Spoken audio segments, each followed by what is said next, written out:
दुनिया में गरीब होना सबसे बड़ा पाप है। गरीबी एक अभिशाप और एक सजा है। अगर धर्म को अलग कर दिया जाए तो राजनीति पर हम सब इकट्ठे हो सकते हैं। हम चाहे धर्मों में अलग अलग ही रहें। क्रांतिकारी सोच में दो आवश्यक लक्षण हैं, एक बेरहम निंदा और दूसरी स्वतंत्र सोच। जिंदा रहने की ख्वाहिश कुदरती तौर पर मुझ में भी होनी चाहिए, पर मेरा जिंदा रहना एक शर्त पर है। मैं कैद या पाबंदी में रहकर जिंदा नहीं रहना चाहता। कठोरता एवं आजाद सोच, ये दो क्रांतिकारी होने के सबसे बड़े गुण हैं। हर मनुष्य का कर्तव्य है कि वह कर्म और प्रयास भरपूर करे, क्योंकि सफलता वातावरण और मौके पर निर्भर करती है।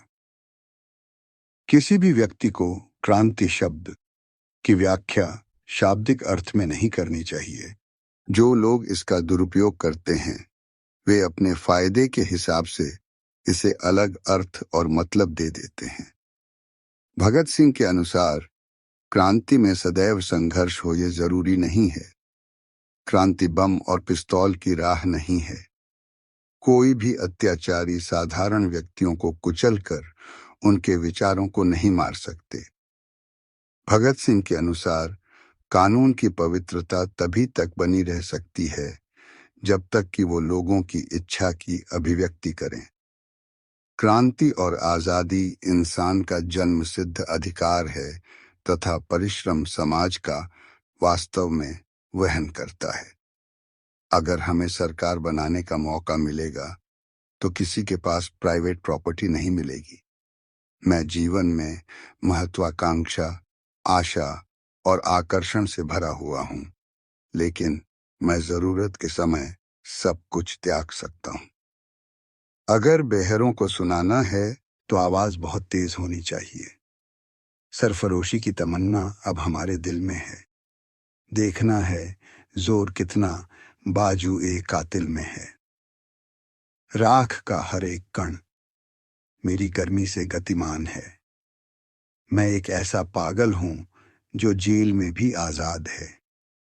जो भी व्यक्ति विकास के लिए खड़ा है उसे हर एक रूढ़िवादी चीज की आलोचना करनी होगी, उसमें अविश्वास करना होगा तथा उसे चुनौती देनी होगी। बम और पिस्तौल क्रांति नहीं करते। क्रांति की तलवार विचारों के पत्थर पर तेज होती है। वे मुझे मार सकते हैं, लेकिन वे मेरे विचारों को नहीं मार सकते। वे मेरे शरीर को कुचल सकते हैं, लेकिन वे मेरी आत्मा को कुचल नहीं सकते। प्रेमी, पागल और कवि एक ही चीज से बने होते हैं। मैं एक मानव हूं और जो कुछ भी मानवता को सरफरोशी की तमन्ना अब हमारे दिल में है। देखना है जोर कितना बाजू ए कातिल में है। भगत सिंह। इस कदर वाकिफ है मेरी कलम मेरे जज्बातों से। अगर मैं इश्क लिखना भी चाहूं तो इनकलाब लिखा जाता है। भगत सिंह। जिंदगी तो अपने दम पर ही जी जाती है। दूसरों के कंधे पर तो सिर्फ जनाजे उठाए जाते हैं।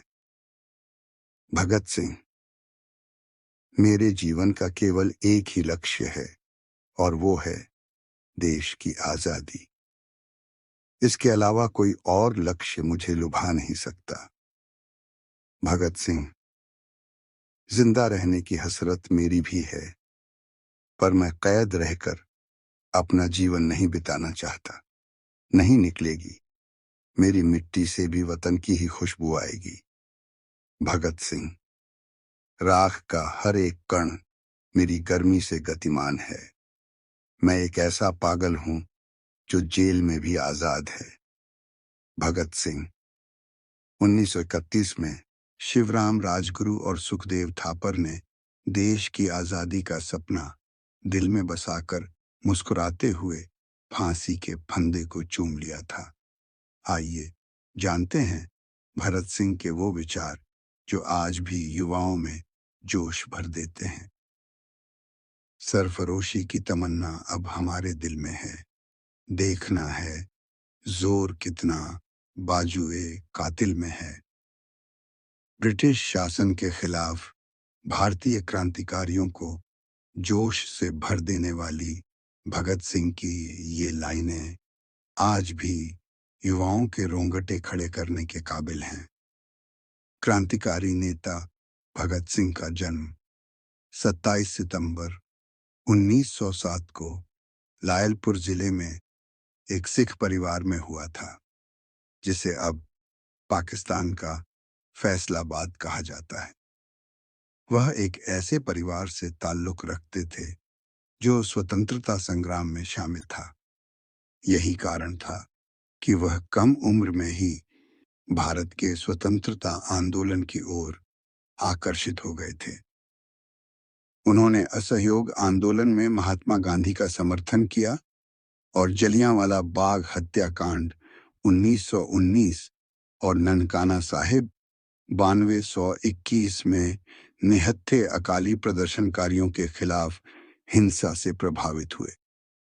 भगत सिंह ने ब्रिटिश शासन के खिलाफ लड़ने के लिए किसानों और मजदूरों को प्रोत्साहित करने के लिए साल 1926 में नौजवान भारत सभा की स्थापना की। वे उस संस्था के सचिव थे। 1928 में सुखदेव, चंद्रशेखर आजाद और अन्य लोगों के साथ उनके द्वारा हिंदुस्तान सोशलिस्ट एसोसिएशन HSRA की स्थापना भी की गई थी। भगत सिंह ने क्रांतिकारी लाला लाजपत राय की मौत का बदला भी लिया, जो एक बड़ी घटना साबित हुई, और फिर आया 23 मार्च 1931 का दिन, जो आज भी भारत के इतिहास में अमर है। आज ही के दिन 1931 में भगत सिंह, शिवराम राजगुरु और सुखदेव थापर ने देश की आज़ादी का सपना दिल में